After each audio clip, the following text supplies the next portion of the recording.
welcome back to the Golden Goose DFS show. I am your host, Chandler Blakely, aka Goose Man, coming to you live on location, man. I'm moving around, but hey, I gotta get done for y'all. I gotta get it done. I can't miss the real opening night of NBA, man. Gotta get this video out to y'all. So we see us in a little different surroundings, but hey, still same great content, man. I'm excited. NBA is here. I don't know about y'all, man, but I can't wait. Full slate of games, and let's get right into it. But before we do, please hit the subscribe button, hit that like button, turn the notification bell on so you can be here rocking with your boy whenever the video drops. All right, man. The first thing that stands out to me when I look at this slate, I don't know if you played tonight's slate, Tuesday night slate, but it was chock full of stars, man. Superstars that could really give you monster type performances. Looking at this slate on Wednesday, those names aren't really out there, man. If you look at it, you see like Embiid, Jokic. Those guys are solid. Jokic is a little questionable, but he should be playing.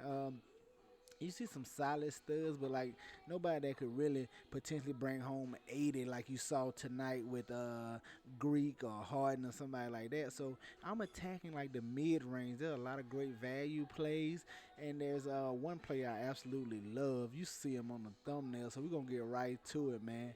Rarely ever do I say a guy's a lock, but I'm telling you right now. Spencer Dinwiddie at point guards, absolute lock tomorrow. Only way he failed, he has to get hurt, man. 4,900, way too cheap for Spencer Dinwiddie. I'm telling you, I'm gonna play Dinwiddie until he's up. Dinwiddie is at least an 8K player, man, especially being the main point guard on this Washington Wizards team with their only primary scoring officer in Bradley Beal. Don't forget when Dinwiddie was running point for the Nets, the type of numbers he was putting up, man. I love Spencer Dinwiddie. My absolute favorite play tomorrow. He's a lock button smash pick for me. Get plenty of Din. I don't care what his ownership is. I'm going to have over it. I might be 100% Dinwiddie tomorrow. I love Spencer Dinwiddie. That's way too cheap for him, all right? Coming in as shooting guard, man. A guy I want to take a look at is I'm going to this Houston Minnesota game. Anthony Edwards taking on the Houston Rockets. Listen, this game is gonna be it's not gonna be a sight of defense, a lick of defense in this game. This game gonna be helter skelter up and down, and I want pieces of it. And I want the number 2 scoring option on Minnesota Timberwolves. That's right. I'm arguing that Anthony Edwards is the number 2 scoring option on this Timberwolves, despite them having D'Angelo Russell. You know Edwards is going to get his shot up. But the thing about it, he came on towards the end of the year filling it up for you for his rebounds and assists. He really tried to fill up the stat sheet for you. And if he gets hot shooting the ball, you know he's going to keep chucking, man. He has 50-point upside. I love getting Anthony Edwards right here going against the Houston Rockets. Coming in at my small forward, another value play I'm looking at. A guy I want to look to is OG Anunoby, man. Come stand in that Wizards Toronto game. I know the total is not that high compared to some of the other games on the slate tomorrow, but just because the total's not that high, man, doesn't mean there's not fantasy value and fantasy points to be had. I love going to OG Anunoby right here. Just another guy who fills up the stat sheet. He gives you steals, blocks, rebounds, everything. And if the shot is falling, he's going to add some points in there, man. You saw him last year increase his shot volume, and I think he could be in line for more shots, especially with no Pascal Siakam in his matchup against the Washington Wizards. Was undoubtedly going to be a pace-up game for him, all right?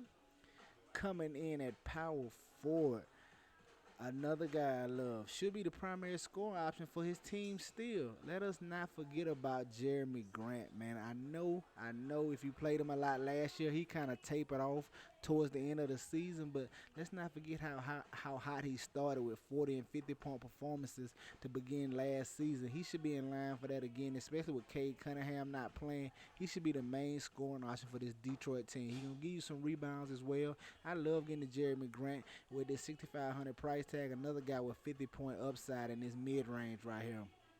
And then coming in at center, man, my favorite center play right now, looking at the slate, is Jared Allen.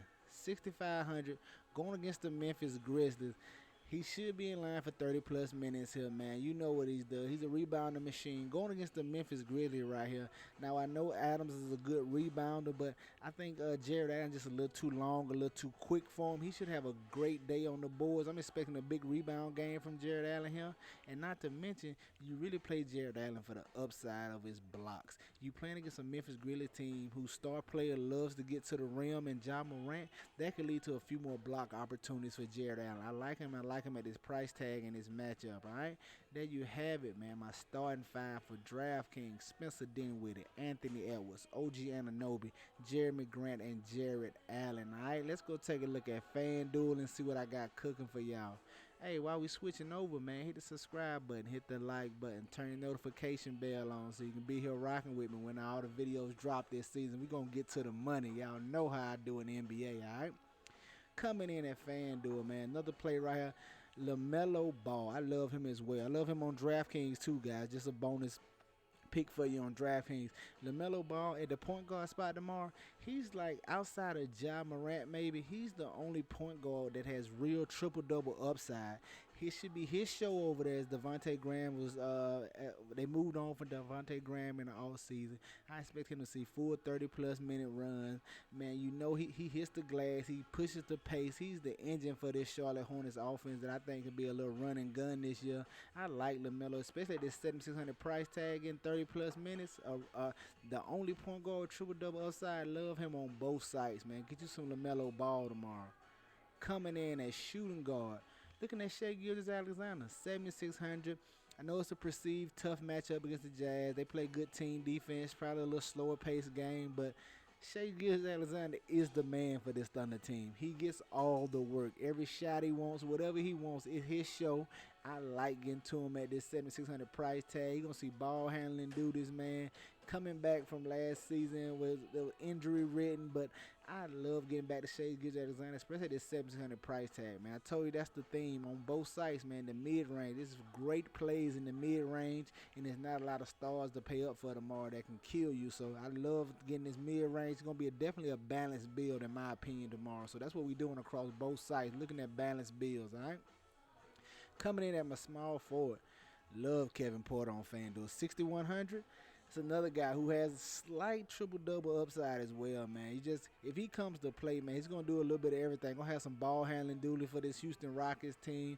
No John Wall. He should be good to go, man. I think him and Christian Wood are the main two scoring options for this Houston Rocket team. So I love getting to Kevin Porter, especially this 6,100 price tag, all right? Coming in at power forward, I'm going to take advantage of the dual position eligibility that FanDuel brings to us this year.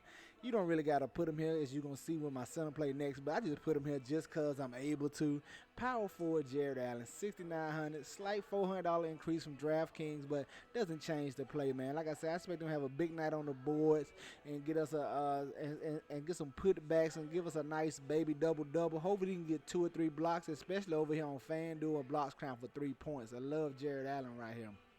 And rounding out at center, man, I want to go Julius Randle, the big boy inside for the New York Knicks, taking on this Boston Celtics team. They don't have a body to throw at him. He's too big and too strong out. They might try to put Tatum on him, but I see him bagging Tatum down and having his way with him. I think this could be a real good game right here for Julius Randle. A nice big double-double for him. You know, he's still the primary scoring option for these Knicks as they didn't bring in a superstar or anything like that in. He should command a lot of shots. Even Derrick Rose should impede on some of that, but I still expect most of the offense to go through Julius Randle. I like him for a nice double-double tomorrow. All right? Hopefully he can get a few assists in there, but I like Julius Randle at 8,600. So there you have it, my starting five on FanDuel: Lamelo Ball, Shai Gilgeous-Alexander, Kevin Porter, Jared Allen, and Julius Randle, man. Get you some exposure to these players. Get them in your player pool. Y'all know I'm going to have them in mind, man. That's going to do it for us here today, man. Y'all know the motto: chances make champions. Y'all green up, man. I see y'all tomorrow, all right? Let's go.